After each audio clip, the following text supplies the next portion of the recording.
We're doing it all wrong. Every month, we rush to make beautiful spreads, pick the perfect colors, and decorate our bullet journals. But then halfway through the month, we stop using them. The issue is not our journaling, it's that we're planning backwards.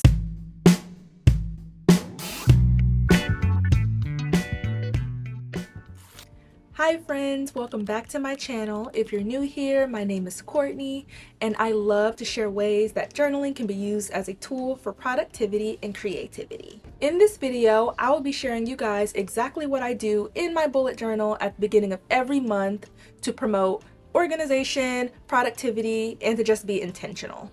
So let's get started. Before the month begins, the most important thing that you need to decide is what this month is actually about. Your journal isn't just a place to keep appointments. It's used to help you build a life that you want. So ask yourself, what do you want to accomplish? What's worth your time? What can wait? What type of person do you want to be this month?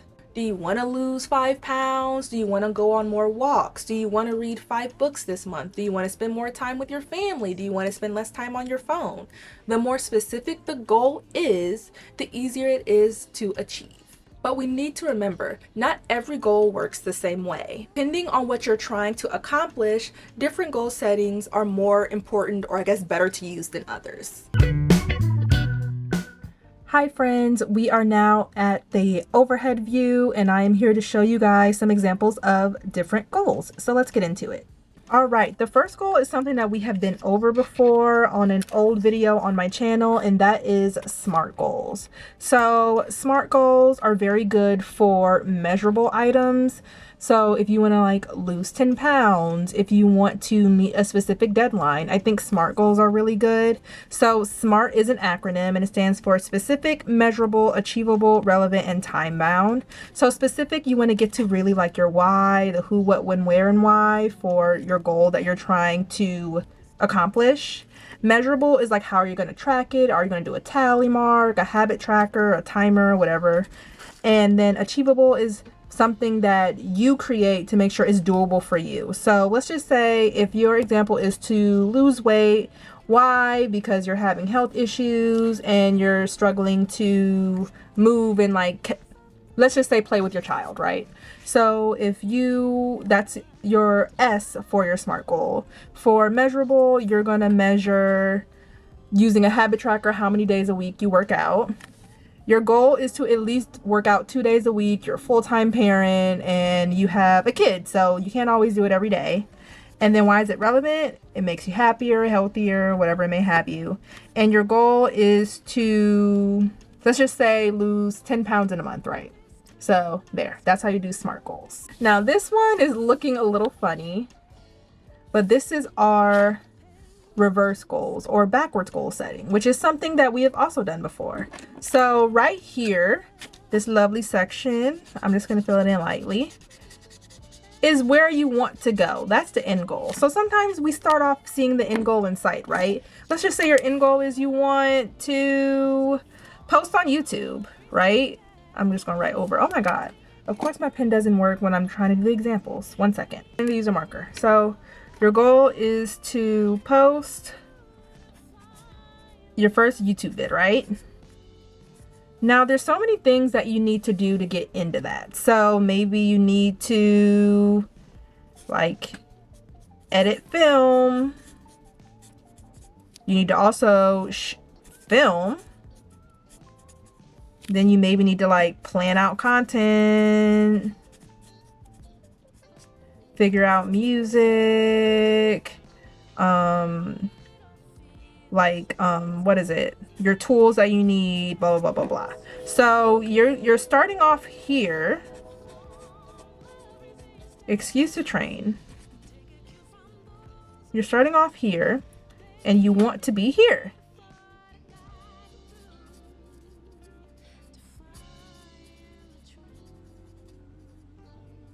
So you might start with the end goal at sight and then you work your way backwards from how to get there. And that is our backwards goal setting. Now, what happens if like you possibly just have a list of things you need to do, right? Like You got to call your mom, you have to schedule a doctor appointment, you need to like meet with your landlord, blah blah blah, and you just have a bunch of crap that you needs to get done, and your goal is really to get the list done. Then you can do something called A, B, C, D, E goal setting. So each one is basically how you're going to label a task. So A is most important. I love how I'm doing this in marker. This is so funny. B is just regular important. C would be like, it would be nice to like get it done, but it's not something that's like dire.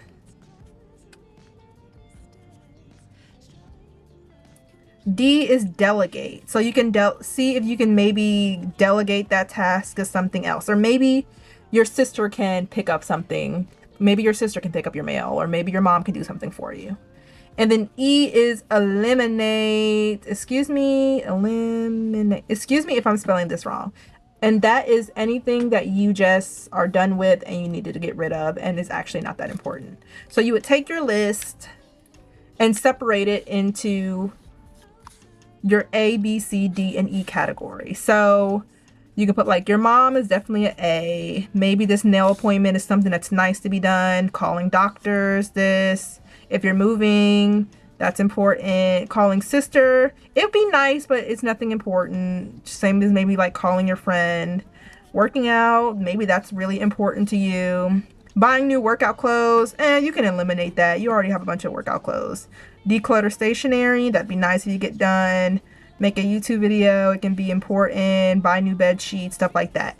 And you tackle on each task via its importance. Now, this one looks a little funny, but we call this OKR. So objectives and key results. So up here, let's write an objective. So let's just say, let's stick with our YouTube comment, right? So our objective is to, let's just say you already have a YouTube and you want to get popular. So grow on YouTube. That's your objective. That's our objective, right?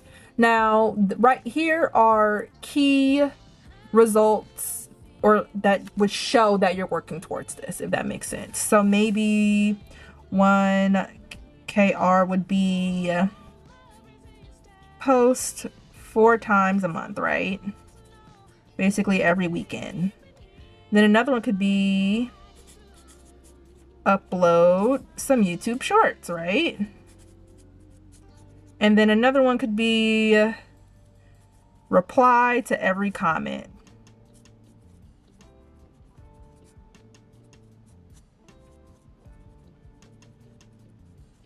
These are the key results that will help you reach this objective. This is probably the most simple. And if you're just starting with maybe a bigger goal and you don't really know how to flesh something out, I think this one would be really good. And yeah, those are the 4 goals that we have gone over for today. Remember, goals don't happen just because you write them down. Goals happen when you decide to take the steps towards achieving them. If your goal is to read 4 books in the month of August, so you set a weekly goal to finish 1 book a week. If your goal is to lose 10 pounds, then maybe you use a monthly calendar and you set the days you want to meal prep. You write what days a week you're going to work out.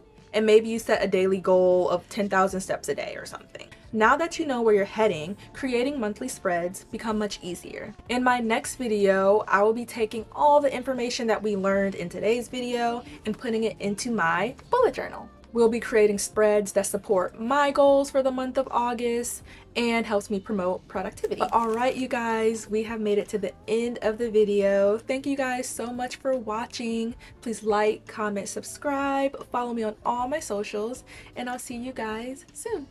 Bye, y'all.